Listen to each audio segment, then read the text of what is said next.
Hello, bienvenue dans ce nouvel épisode de Croissante. Aider les gens à se reconnecter à eux-mêmes et trouver l'inspiration pour se transformer grâce aux médecines naturelles, à la spiritualité et au voyage, voilà l'ambition que j'avais en créant ce podcast. Je suis Louise, ex-agent de voyage, étudiante en naturopathie et en yoga. Ici, nous partageons, mes invités et moi, nos réflexions sur le bien-être holistique, nos expériences d'éveil spirituel et nos déclics qui nous ont aidés à avancer dans la vie. Alors commence par prendre une grande inspiration, ouvre bien ton esprit et tes oreilles, prépare-toi à recevoir plein d'ondes positives. Et si le podcast te plaît, merci de le noter sur Spotify ou Apple Podcast et partage-le autour de toi ou tag-moi dans ta story. Merci du fond du cœur d'être là, je te souhaite une bonne écoute. Hello tout le monde et bon lundi. Oui, j'ai décidé de changer et de poster le podcast le lundi à partir de maintenant pour vous donner une bonne dose de douceur pour bien commencer votre semaine. J'espère que ce nouveau jour de rendez-vous vous convient.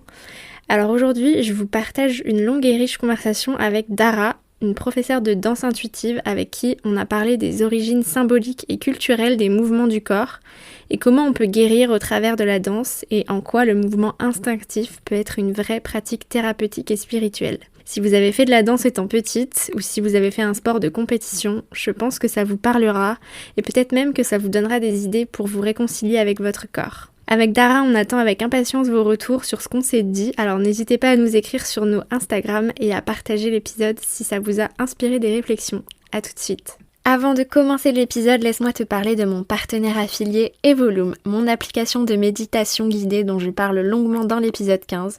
Si tu veux profiter d'une carte cadeau pour tester gratuitement l'application pendant 1 mois, avant de télécharger l'application, clique sur le lien que je t'ai mis en bas en description d'épisode et entre le code Croissante. Tu auras accès à l'application gratuitement avec toutes les fonctionnalités et les rituels de méditation quotidiens pendant 1 mois. Ensuite, tu pourras choisir soit de rester abonné au prix normal ou tu pourras même payer moins cher si tu en fais la demande. Et si tu ne souhaites pas continuer la formule payante, aucun souci, tu peux résilier à tout moment, mais tu auras à vie une bibliothèque de programmes de méditation gratuits, donc de quoi prendre soin de toi, de ton bien-être, de ta santé mentale et manifester tes rêves. À chaque fois qu'une personne profite de ma carte cadeau, je reçois une petite commission. Merci à tous de jouer le jeu, de vous faire du bien en me soutenant et en soutenant le podcast. Allez, je te laisse maintenant écouter l'épisode. Bonne écoute. Hello Dara, comment vas-tu? Je vais bien, un peu stressée, mais tout va bien. Non, il n'y a pas besoin d'être stressé. C'est censé être un moment convivial et chaleureux d'échange. Donc, merci d'être là, d'avoir accepté de venir dans le podcast. T'ai découvert il n'y a pas très longtemps et j'ai eu vraiment un coup de cœur pour toi et pour ce que tu partages. Donc, je suis trop contente de partager tout ça avec nos auditeurs. Dis-moi un petit peu comment tu vas en ce moment vraiment et comment tu as envie de te définir en ce moment en dehors de toute catégorie professionnelle, etc. Je te laisse te présenter comme ça pour commencer. Merci pour cette petite introduction.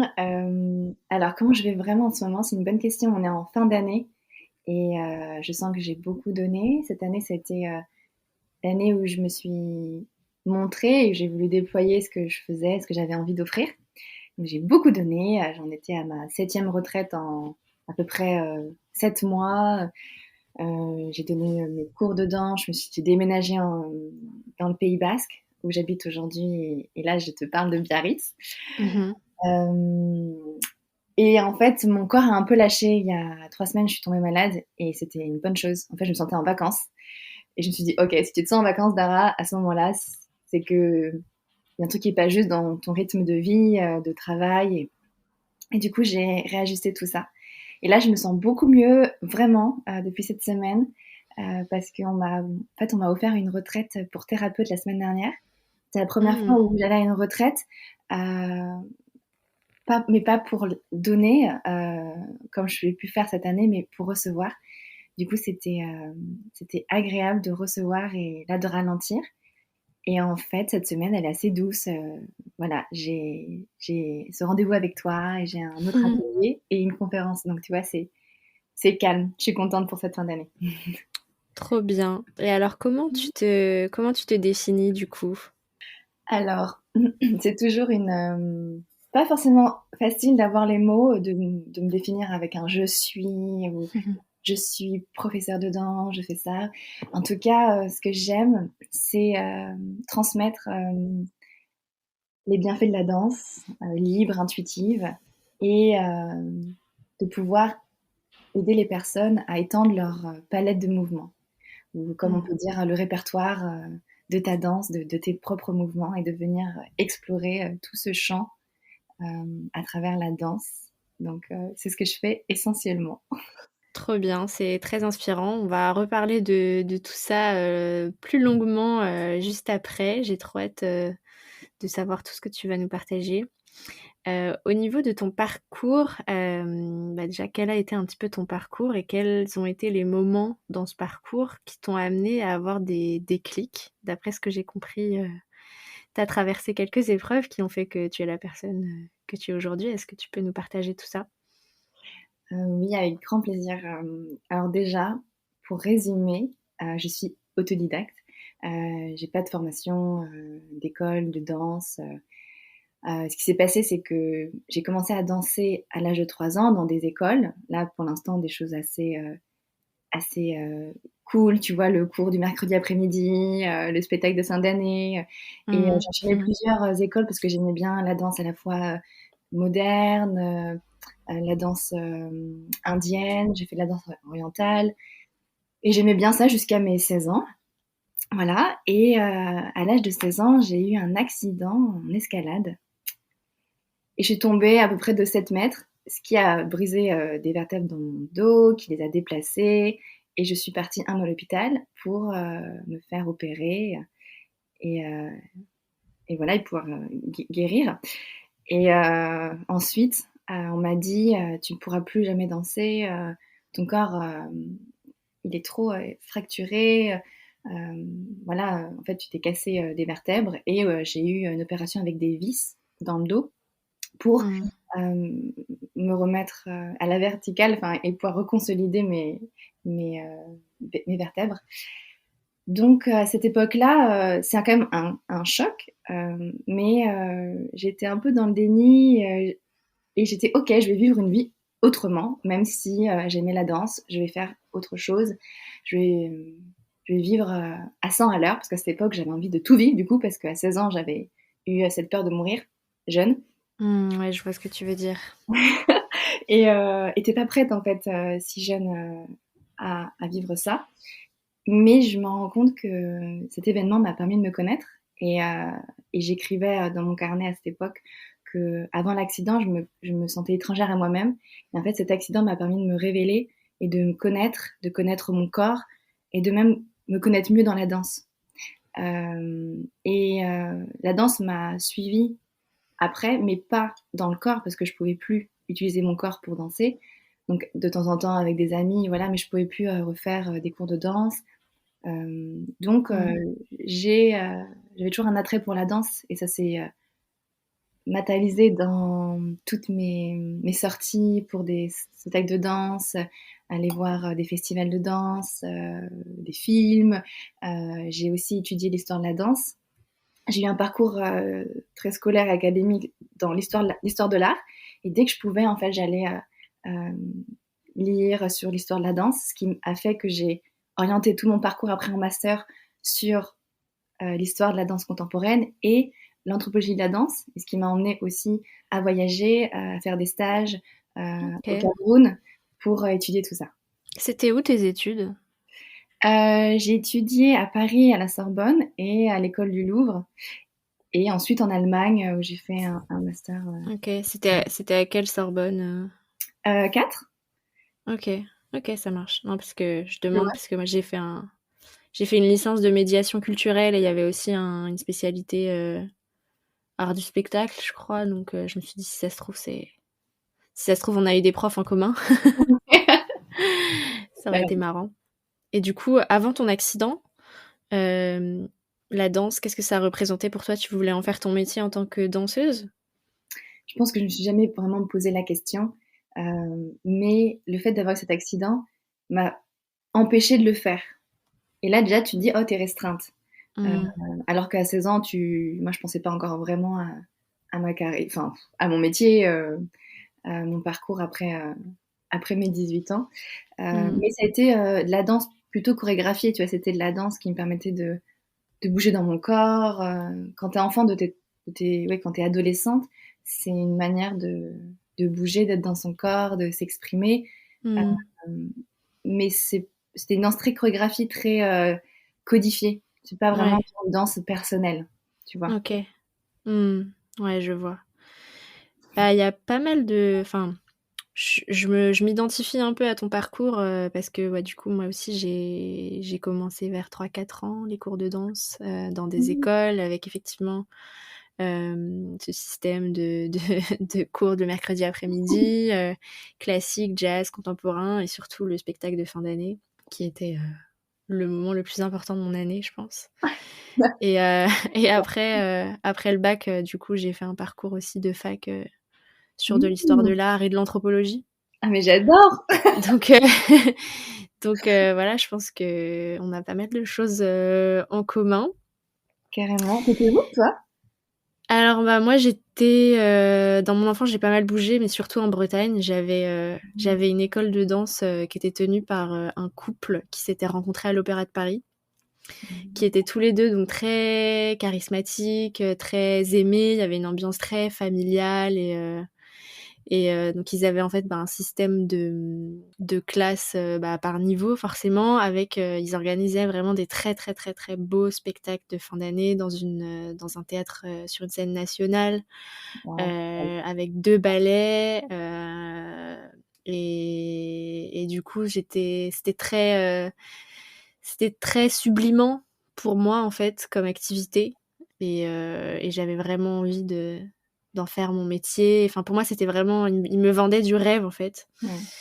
Mais le rêve c'est un peu évanoui en fait quand je suis arrivée à Paris et que j'ai pris un carnet de tickets chez Rico Dums, ça m'a pas c'était plus du tout la même ambiance en fait. Ouais.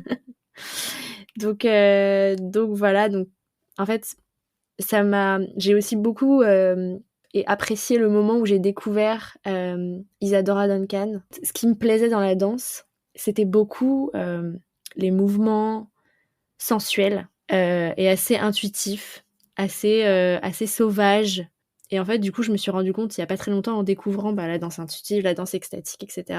Je me suis vachement reconnectée à la danse par ça, parce qu'en fait, c'était ça qui me plaisait et pas du tout l'aspect académique finalement, où en fait je me sentais pas au niveau, Ouais. je sentais que j'étais jamais assez, etc.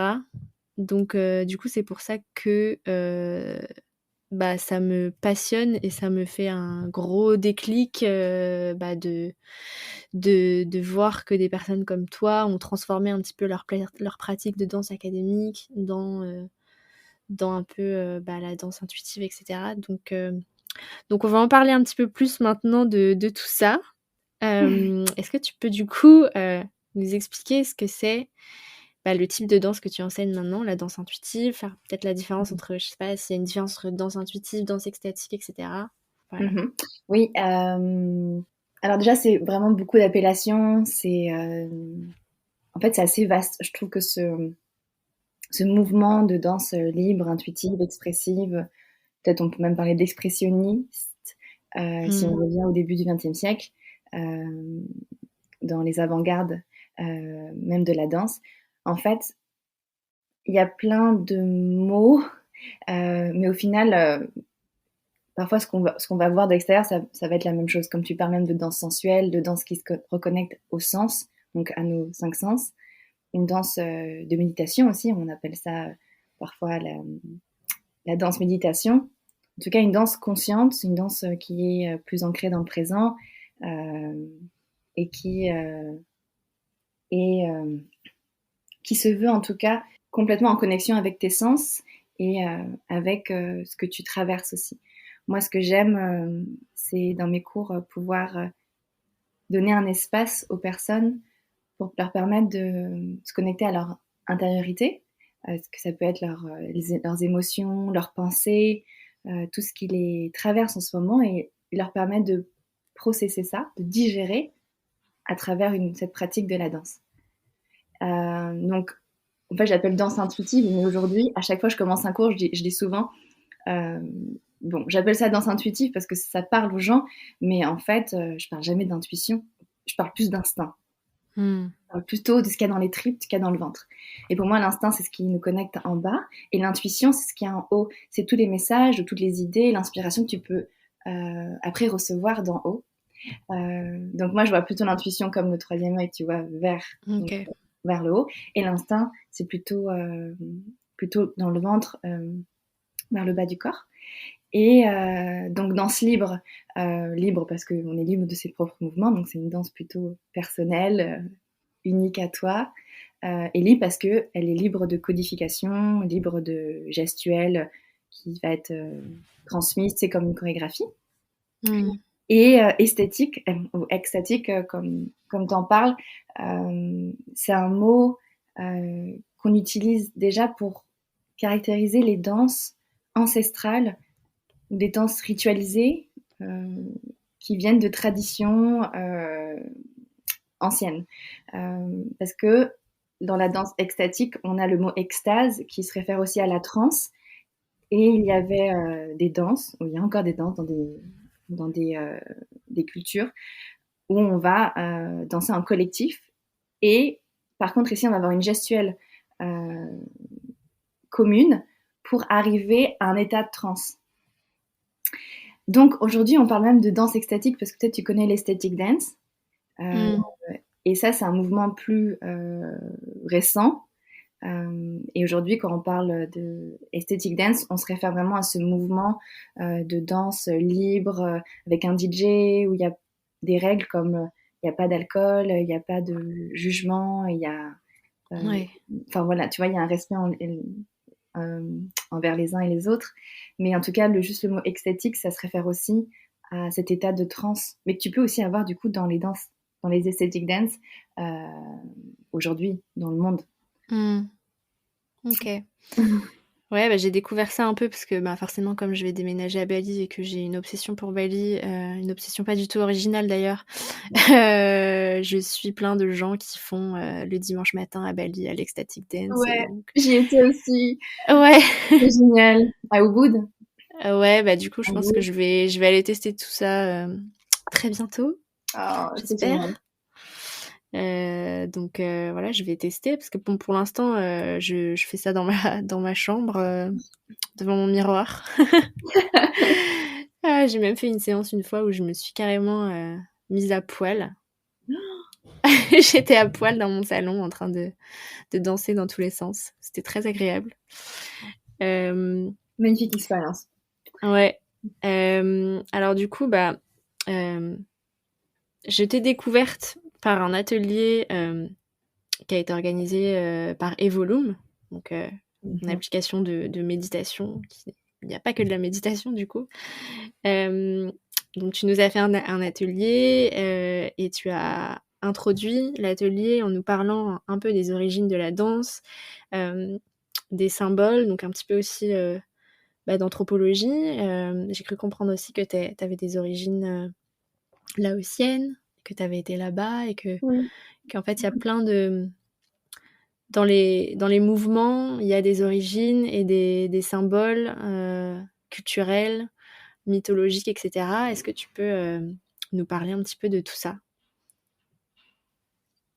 Bon, ça, c'est une grande passion. Euh, pardon. C'est une grande passion pour moi, l'origine des mouvements. Et je pense que c'est une étude infinie. Euh, c'est vrai que quand, du coup, je t'ai rencontrée à travers ce cours en ligne, Mmh. j'ai commencé par un échauffement de la tête aux pieds en allant visiter des pays qui m'ont inspirée par leur danse, souvent traditionnelle. Et, euh, et du coup, je fais un peu comme un voyage dans l'histoire de la danse. Et en même temps, on va danser ces mouvements ensemble. Mmh. Ça, j'adore ce moment. Euh, comment commencer? Il y a tellement de choses à dire et c'est vrai que les mouvements ont, comme tu dis, des symboles, racontent des histoires, portent une symbolique. Et par exemple, si je commence par le Laos, comme tu as parlé de ce pays, pour aller échauffer les doigts et les mains, bah, j'ai remarqué tout simplement que quand je vais en Asie du Sud-Est, que ce soit en Thaïlande, que tu ailles à Bali, au Cambodge, les danses se pratiquent essentiellement, mais pas que, mais essentiellement avec les mains. On Hmm. danse beaucoup avec nos paumes de main jusque dans les phalanges, on va venir étirer nos doigts et ces mouvements de main euh, ont toujours une symbolique et on allait voir cette symbolique de la fleur qui pousse et moi ça me connecte beaucoup à mes origines donc c'est toujours un beau moment de partage aussi.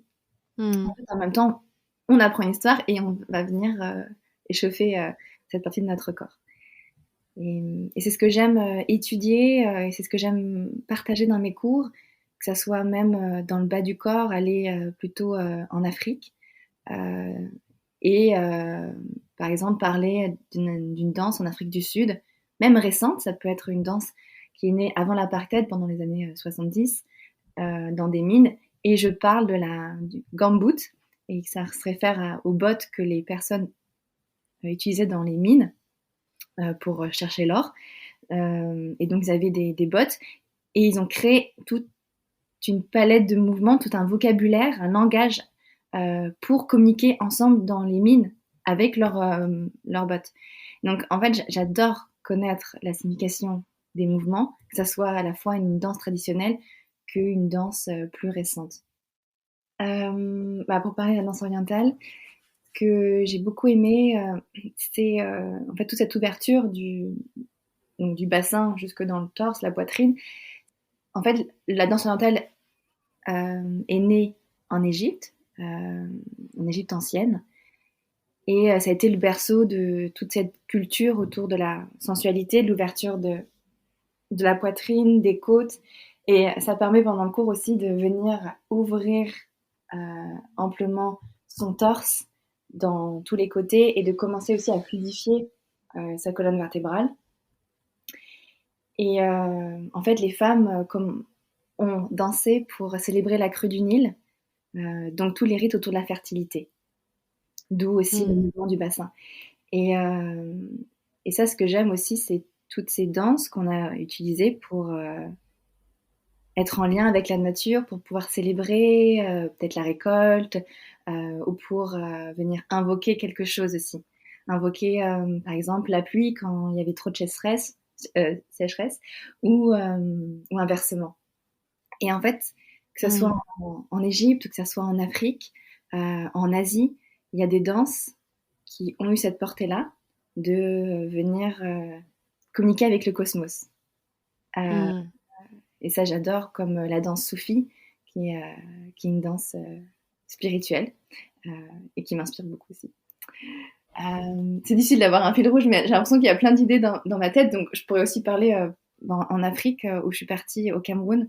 Je Ouais. suis partie il y a 3 ans, pendant un été, pour une mission ethnologique de la danse. Donc c'était pour étudier, classifier des danses. Parce que le plus gros challenge, le défi pour la danse, c'est les archives. Comment on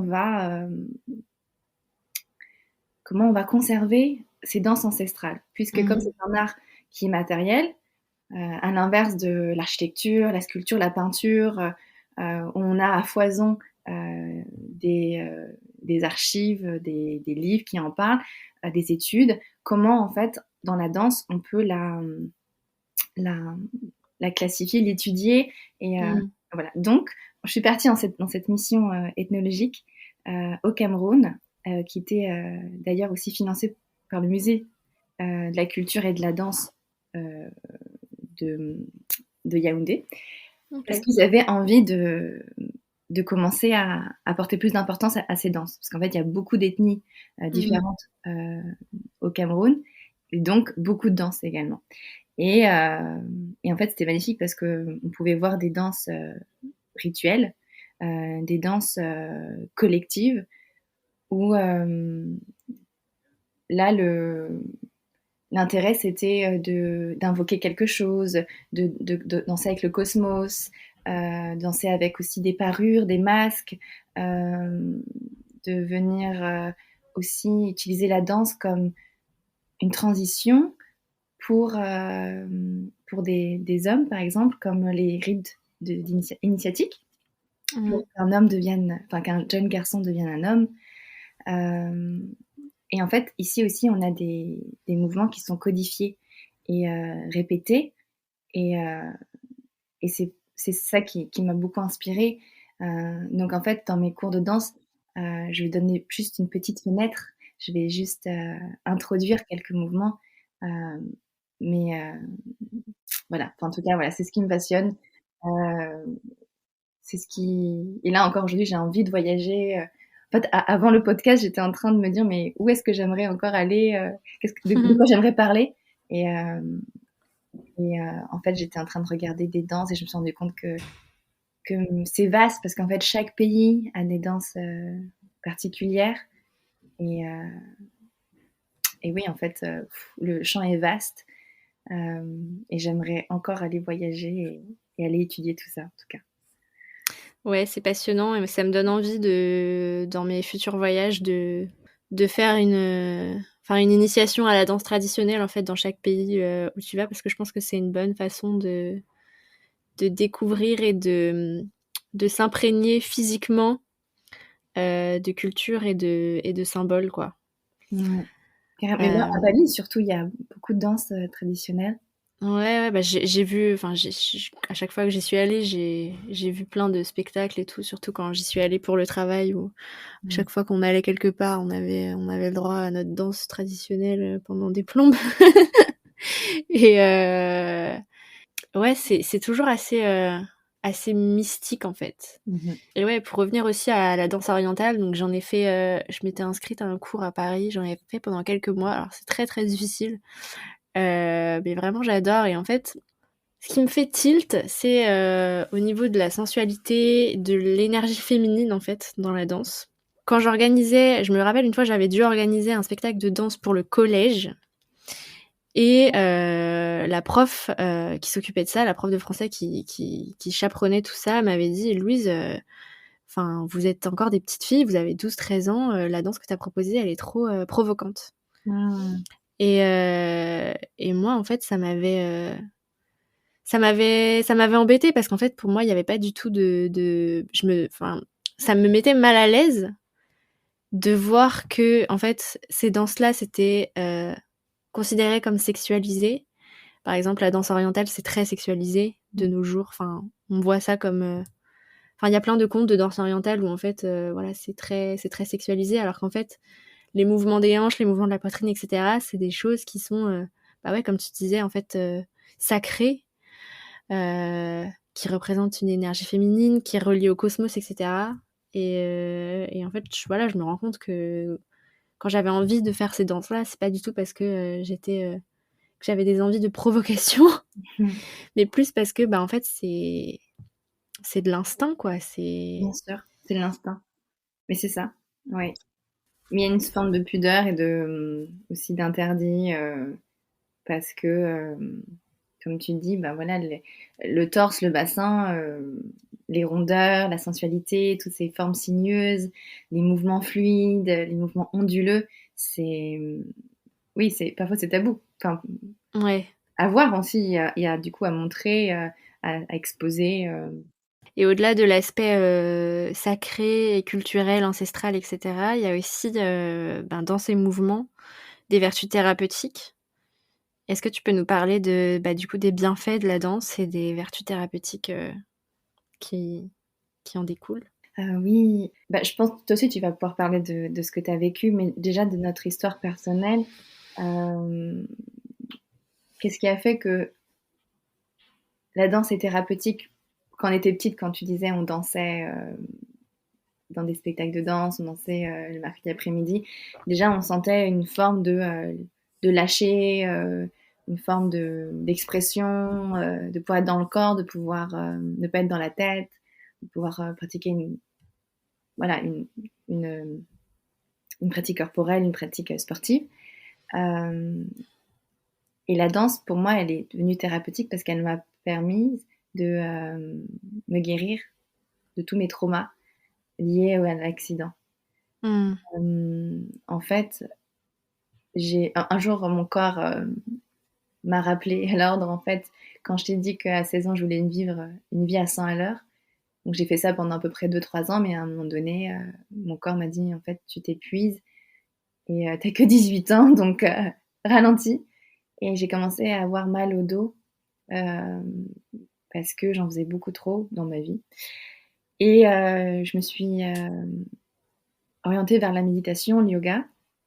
Et le yoga m'a beaucoup aidé déjà à prendre conscience de mon corps, à rentrer un peu plus dans le détail, dans la chair, dans ce qui se passe entre, entre mes articulations, voilà. Et ensuite, je suis revenue à la danse tout doucement. Enfin, j'ai découvert une autre forme de danse. Et toutes ces Mm. formes de danse que j'ai pu découvrir, elles ont été thérapeutiques parce que elles ont été faites avec plus de conscience. Il y avait Mm. vraiment cette idée de présence, de pure conscience, d'être là, d'être ici, présente à ce que tu vis. Et quand tu es dans cet espace-là, la danse, c'est seulement un moyen d'expression personnelle, authentique, et ce n'est plus une danse qui est au service de la performance, euh, au service d'un futur spectacle de danse, tu vois. Mm.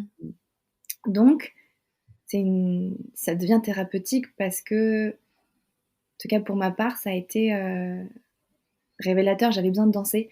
À un moment donné, bon, je dansais par rapport à mon accident, mais bon, après, j'ai eu pas mal de ruptures amoureuses, dont deux qui ont été assez difficiles. Et en fait, j'ai dansé, j'avais besoin de danser. Mon corps m'appelait le matin pour danser. À ce moment-là, j'habitais au Laos, donc je dansais le matin au Laos. Et après, j'ai vécu au Cap, en Afrique du Sud. Et avant d'aller travailler, je me rappelle, j'allais à la plage parce que j'avais besoin de danser dehors. Ce qui était important aussi pour moi de danser en nature et de juste danser, Mm. danser seule parce que j'avais tellement de choses dans le cœur, dans la tête que mon seul moyen c'était de danser. Mm.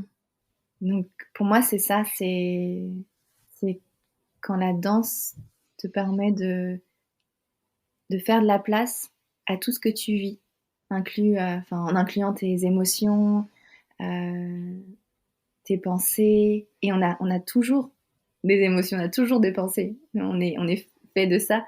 Donc, pour moi, il y a toujours quelque chose à exprimer à travers son corps. Mm. Ouais, je te rejoins sur à peu près tous les points. Moi, c'est vrai que quand je faisais de la danse en école, alors oui, il y avait cet aspect libérateur de défoulement et d'expression corporelle. En revanche, je pense que ce côté-là était quand même largement plombé par l'aspect compétition, Mhm. l'aspect ben voilà que on n'est jamais assez bonne, on n'a jamais les pieds assez ouverts, on n'a jamais un écart assez grand, on n'est jamais assez souple, on n'est jamais assez gracieuse, on n'est jamais assez forte. Et voilà, moi j'avais aussi, bah voilà, j'ai toujours eu des bonnes fesses, donc j'étais jamais assez fine. Je me trouvais trop grosse. J'avais pas l'allure qui convenait. Voilà, moi je passais des heures à regarder des vidéos de Sylvie Guilhem, donc forcément quand je regardais les vidéos de moi danser, bah je me disais, bah, enfin non, ça va pas, ça va pas. Et donc en fait, ça m'a fait. En fait, la danse, les cours de danse m'ont fait quand même beaucoup de mal parce que c'est aussi passer des heures devant un miroir à se Oui. comparer à d'autres filles en juste corps. Et je pense que ça a été quand même une des sources principales de mes troubles d'alimentation en fait. Et effectivement, donc quand j'ai arrêté la danse après le bac en arrivant à Paris, parce que voilà, les ambiances dans les cours de danse à Paris, c'est plus du tout familial, hein. Là, c'est vraiment, tu te retrouves qu'avec des pros. C'est pas très fun, on va dire. Surtout quand on n'a pas forcément confiance en soi. Et donc là, c'est à ce moment-là aussi que j'ai découvert du coup le yoga et que bah, du coup j'ai découvert qu'on pouvait avoir une pratique physique où on n'avait pas besoin d'être plus, qu'on n'avait pas besoin d'atteindre une certaine ligne, qu'on n'avait pas besoin de forcer son corps, de se mettre en compétition avec les autres. Et ça m'a aussi beaucoup guéri, ça m'a réconciliée avec mon corps, on va dire. Et du coup, quand j'ai découvert la danse extatique, la danse méditative, intuitive, etc., dans des pratiques de méditation, dans des rituels de lune, etc., ouais, je me suis... C'est aussi thérapeutique à ce niveau-là, au niveau de la guérison, de la réconciliation avec son corps. Bien sûr, je te rejoins. J'adore ce que tu dis, c'est très beau. Merci. Et il y a aussi effectivement un autre aspect un peu plus spirituel, on va dire, de connexion à soi, de connexion avec sa nature. Dans les danses intuitives guidées que j'ai pu faire, on te parle beaucoup de te connecter à ton énergie féminine, de te connecter à ton utérus, à tes traumas, à des traumas un peu transgénérationnels, etc. Ça te parle aussi tout ça ? Oui, ça me parle parce que j'ai eu la chance de participer à des ateliers de danse pour me reconnecter à mon énergie féminine. Et puis, tout simplement, parfois, j'étais dans des cours de danse libre. Parfois, ça s'appelle chakra dance ou Thai rhythm. Et en fait, juste là, à ce moment-là, j'avais envie de me connecter à mon énergie féminine, à mon bassin, à mon utérus. Donc, je pense que c'est aussi très instinctif. Parfois, dans une danse libre, ce qui est beau, c'est qu'il y a parfois pas beaucoup d'indications et que tu peux te connecter à juste ce qui est là. Et c'est fort pour ça parce que, comme tu dis, ça va débloquer des traumas. En tout cas, tu sais pas pourquoi et c'est pas l'importance de savoir pourquoi, mais ça arrive à toi et c'est ce que tu as envie de danser. Et si c'est là, c'est juste. Et moi, je dis toujours que c'est important de danser avec ce qui est et que tout est une source d'inspiration. Et que là, justement, comme c'est votre danse avec vous-même, ce que vous traversez, c'est juste pour vous. Et vous pouvez le mettre en forme dans votre danse et continuer à le danser et de pas aller se comparer parce que tu parlais beaucoup de ça et ça me parle parce que dans mes cours, on n'est pas là pour être vu ni pour voir. Et ce que je dis souvent parce que j'ai pas envie d'avoir cette idée de compétition qu'on avait les uns vers les autres. Et il n'y a pas de miroir non plus dans mes cours parce que j'ai pas envie en tout cas pour l'instant, de mettre les personnes face à leur propre reflet et du coup ensuite regarder aussi les autres. Ouais, après dans la danse, ce que je me rends compte aussi, c'est que quand tu danses ou quand tu as envie de faire de la danse, je pense qu'il y a aussi cette envie qui est légitime et instinctive de briller. Et c'est vrai que ouais, dans le cadre de cours de danse, etc., quand tu sens que t'es pas au niveau, quand c'est pas toi qui as eu le rôle que tu voulais, et tu sors du cours avec une estime de toi pas forcément au top. Alors que quand tu fais un cours ou quand tu fais une initiation ou quand tu pratiques la danse intuitive, extatique, etc., tu t'autorises à briller pour toi. Carrément. Et du coup, c'est thérapeutique dans le sens où tu vas t'offrir à toi-même de guérir ton estime de toi.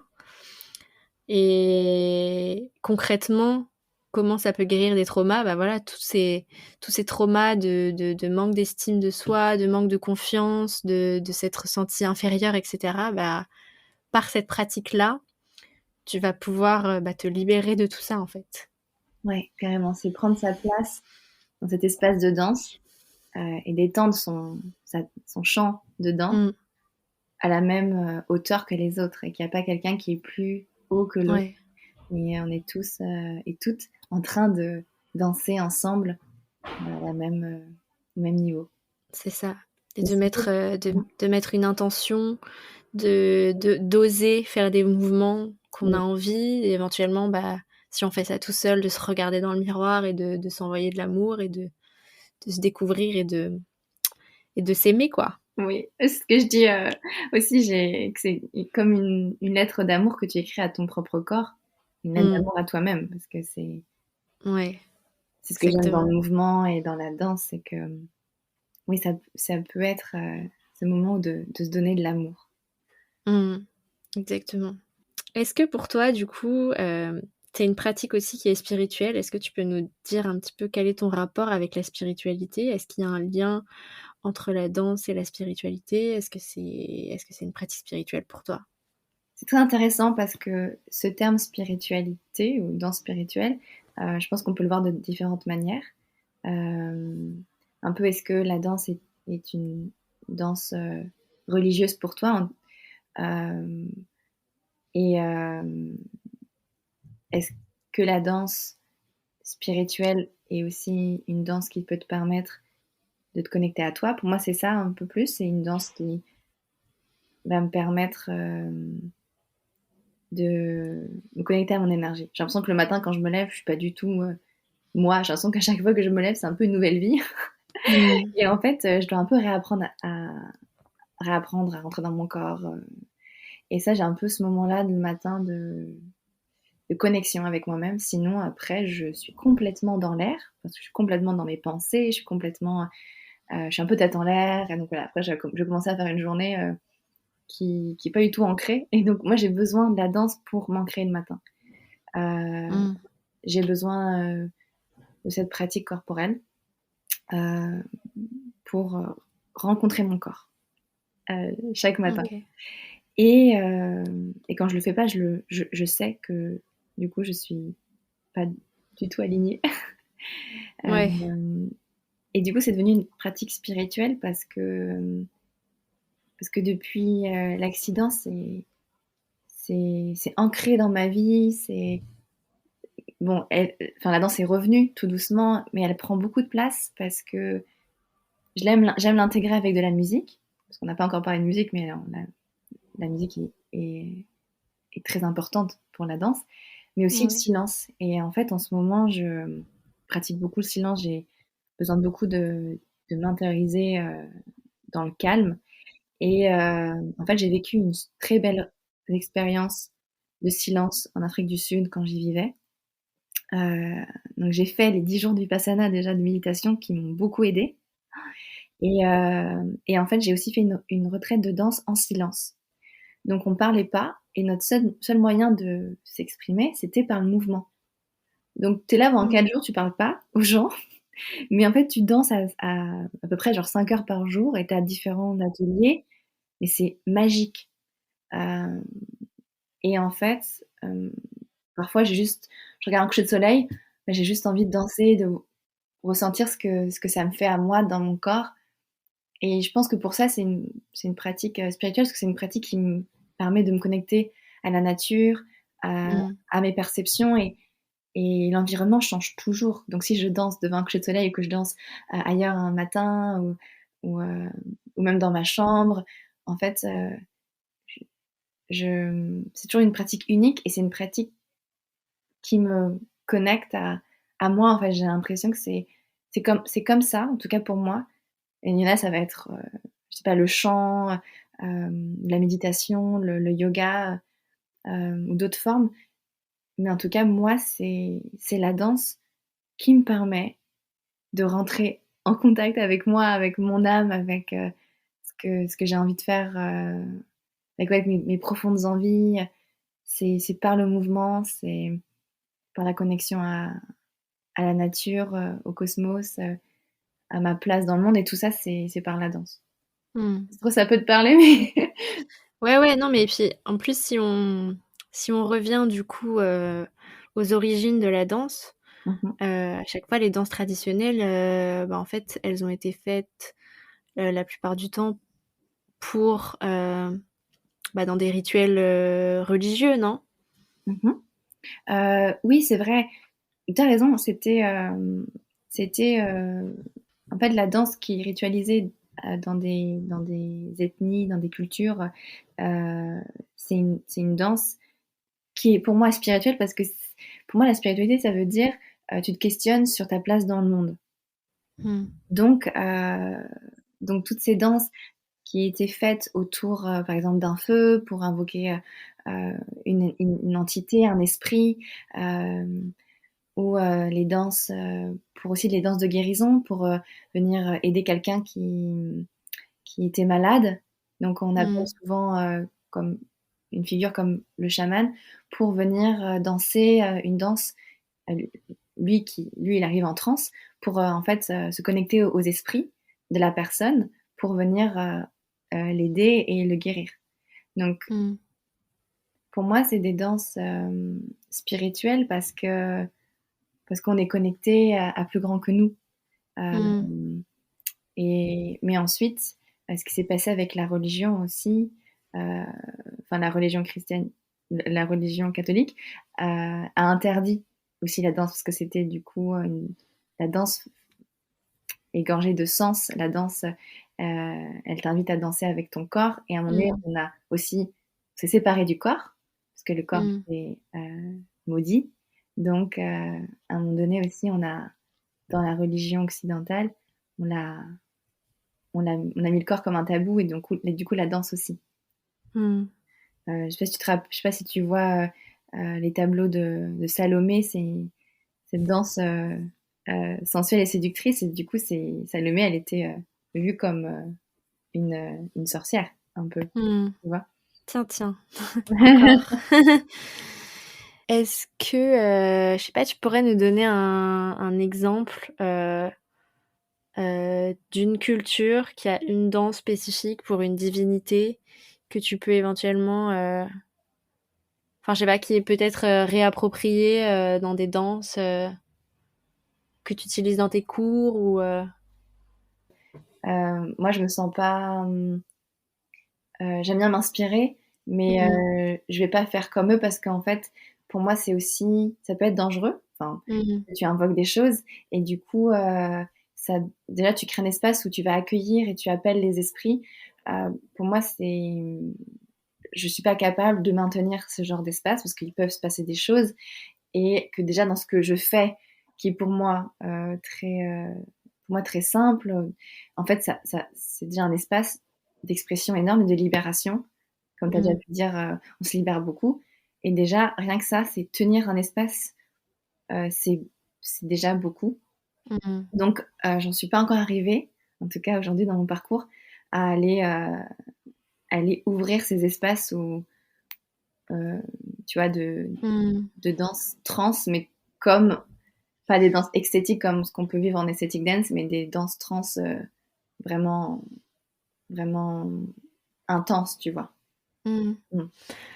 Ouais, non, mais c'est intéressant parce Mm. qu'effectivement, j'avais pas forcément pensé à ça, mais les chamans en transe, ben, ils dansent, donc en fait, la danse peut être un pouvoir vraiment puissant d'invocation, effectivement.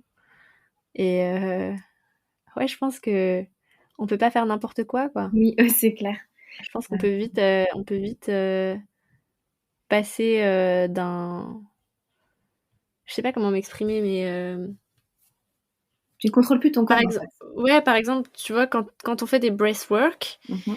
on peut facilement commencer à trembler et avoir l'impression qu'il se passe des choses dans notre corps et enfin, tu vois, d'avoir d'un point de vue de physique quantique, quelque chose qui se passe, qu'on passe à un autre état de conscience ou qu'on passe à un autre, enfin, qu'il y a des choses qui bougent, quoi, dans le corps physique, dans le corps émotionnel, etc.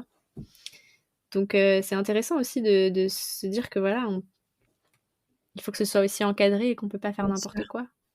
Oui, c'est très important. C'est très, très important, cet aspect-là. Oui. Mmh. Tout le monde ne peut pas faire ça, comme tu dis. Mmh. Ouais, c'est intéressant. Putain, ça me donne vraiment envie de me pencher plus sur la question Moi aussi. et de continuer à te suivre par rapport à Mhm. ça.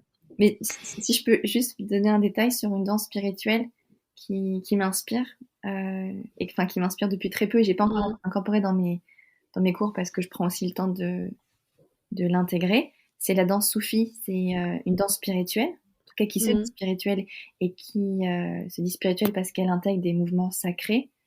donc très codifiée. C'est une danse, je sais pas si tu connais, c'est aussi appelé derviche tourneur.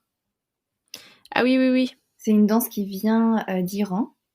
Ouais. Euh, et en fait, on danse en tournant sur nous-mêmes, en partant de la gauche, avec, en fait, avec la main sur le cœur, comme, comme en fait le sens de la Terre autour du Soleil. On se connecte en fait au cosmos, à plus grand que nous, et il y a beaucoup de mouvements de main vers le ciel, en posture de réception, en posture de connexion avec le divin. Et j'aime beaucoup cette danse, je trouve que c'est déjà une prouesse technique. On peut la danser fermée ou les yeux ouverts. On a besoin de beaucoup d'ancrage, de nos pieds sur le sol. Et en fait, c'est une danse pour moi qui est magnifique, qui a plus de 800 ans, qui est née en même temps que le poète Rumi. Mm. Donc c'est une belle danse spirituelle on peut s'initier durant des ateliers et après les répéter chez nous. Je trouve que c'est une belle danse pour se connecter à notre âme et à tout le Mm. divin. Mm. Ouais, c'est intéressant.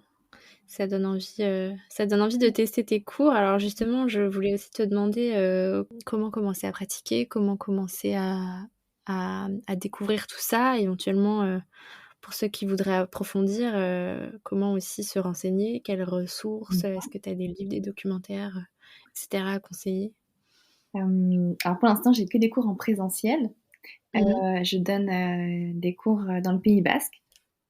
Et vous OK. pouvez me suivre du coup sur mon compte Instagram. Le plus simple, c'est comme ça de trouver mes cours. Ouais. Je les annonce au fur et à mesure. Je donne des retraites aussi. C'est les moments les plus intenses pour aller vraiment découvrir et explorer et intégrer la pratique de la danse intuitive. Donc j'en donne plusieurs. Et là, j'ai commencé à annoncer mes premières retraites en 2022, donc je suis trop contente. Et je donne quelques cours à Paris aussi. Et là, j'en donne un lundi prochain. Enfin, après, je sais pas quand est-ce que va sortir le podcast, mais en tout cas, je donne de temps en temps des cours à Paris. Mmh. Voilà. Avec OK. un studio qui s'appelle 11h11 et que j'affectionne beaucoup. OK. Voilà. OK. Je vais aller voir tout ça. Ce serait trop cool qu'on arrive à se croiser Mais, avant que je parte. mais grave, c'est trop cool. Je suis d'accord. Avant ton beau voyage. Et sinon, au niveau, en dehors de tes cours, est-ce qu'il y a des ressources, genre des documentaires ou des livres d'histoire de la danse qui seraient accessibles? Bah, comme ça, tu as parlé de Isadora Duncan, moi je Ouais, conseillerais son livre déjà. ouais, ouais, Danser sa vie. ouais. Et puis, il y a des beaux documentaires récents sur Netflix qui s'appelle Move. Et il y en a un sur, sur le Gaga Dance et qui, moi, m'a beaucoup, beaucoup plu. Ouad Naharin. Donc, j'en parlerai pas là forcément dans le podcast parce que je peux en parler beaucoup Mmh. de lui, mais j'adore ce qu'il fait. Il m'a beaucoup inspiré. OK, Il y a je des connaissais documentaires. pas. Ah ouais, bah, tu vas voir, tu vas adorer. Vraiment, bah, c'est vraiment ce qu'on a dit aussi. Et c'est en Israël. C'est le chorégraphe de la Batshava Company, qui est la compagnie nationale de danse. Mmh. Euh, et il est aussi danseur, voilà. Et puis des documentaires. Je crois que j'ai vu beaucoup de documentaires sur les Five Rhythm, sur. Je crois qu'il y en a un sur l'INRE, ou je sais plus comment ça s'appelle cette plateforme. En tout cas, il y a un très beau documentaire sur les 5 rythmes. OK. Euh, et puis, c'est intéressant parce que je crois que j'ai beaucoup de ressources qui sont plutôt des ressources, des livres très académiques que j'ai utilisés pour écrire mes mémoires. Ouais. Donc plutôt en allemand, en anglais, mais Bah, sinon, si tu as fait des missions ethnologiques, c'est que tu as produit des écrits. je Est-ce peux, qu'on peut trouver tes écrits à toi? je peux t'envoyer des choses que. Je peux t'envoyer des articles déjà qui m'ont inspiré. peut-être je peux Ouais. ensemble pour les mettre dans la bio. Et puis moi, ce que j'ai écrit, je les ai jamais publiés. C'est des mémoires qui sont publiés Ok. sur la plateforme de l'école du Louvre. Mais, Mm. je pense qu'en plus, ceux qui en ont accès, c'est seulement les étudiants. Mais là, je vais commencer à écrire des petits articles que je vais mettre sur mon Instagram et j'ai envie de parler de l'histoire de la danse. Donc en fait, c'est un de mes projets 2022, c'est de parler plus de l'histoire de la danse. Donc, Trop je vais en faire des bien. petites capsules justement de mes mémoires pour parler plus Mm. facilement de ça. Ouais, trop bien. Voilà. Bon bah parfait alors. Ce sera facile à trouver.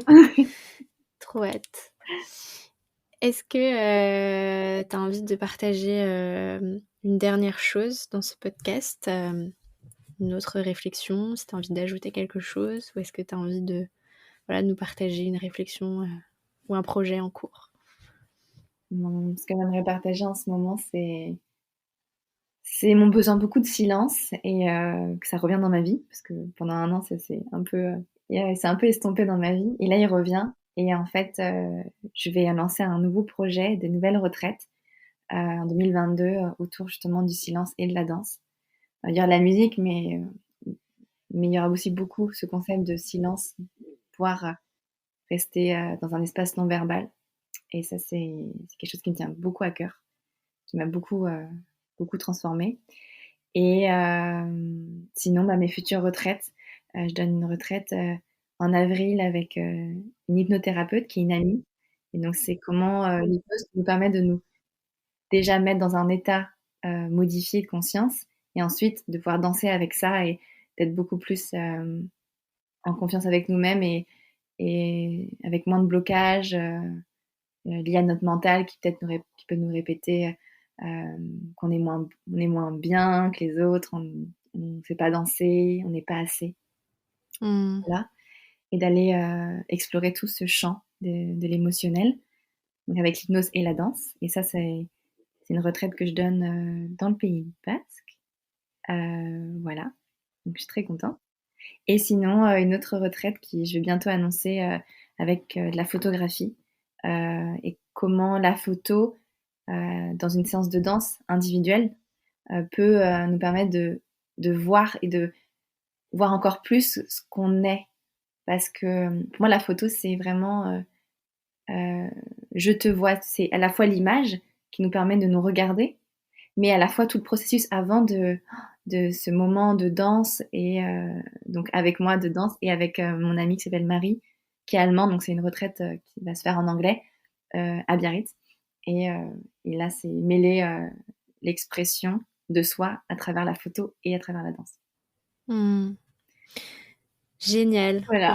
J'adore le concept des retraites. En fait, j'adore l'idée de mélanger la danse et des médecines douces, en fait. Mmh. Je trouve ça vraiment génial et ouais, j'aimerais bien en faire une un jour. Donc Tu l'as voilà, dit. je me suis dit en plus que voilà, si après quelques temps à Bali, je devais revenir en France, faudrait que je passe quelques temps à Biarritz parce que je pense que Biarritz je pense que c'est un bon sas entre Bali et la France. Ouais, carrément, c'est très beau. Mm, Ouais, il y a une belle communauté de personnes justement autour du bien-être, de l'holistique. mm, C'est ouais, très beau. J'aime beaucoup. exactement. Merci Louis. Voilà. De rien, merci de nous avoir partagé tout ça. Et puis bah on te retrouve du coup avec joie sur ton compte Instagram tous les jours. Merci, non mais c'est un plaisir. Je suis très touchée par ce podcast parce que c'est une belle thématique que j'avais pas abordée comme ça à travers mes autres interviews que j'avais pu faire pour d'autres podcasts. Ouais. Et merci parce que là j'ai encore plus envie de me reconnecter à ces capsules d'histoire de la danse, Ouais. encore plus l'anthropologie. Vraiment, merci beaucoup, beaucoup Louise. Ouais. De rien, merci à toi. Oui, continue de nous partager tout ça. C'est très très intéressant. Merci à toi, merci à tous d'avoir écouté l'épisode jusqu'au bout et on se retrouve sur nos réseaux respectifs. Bye.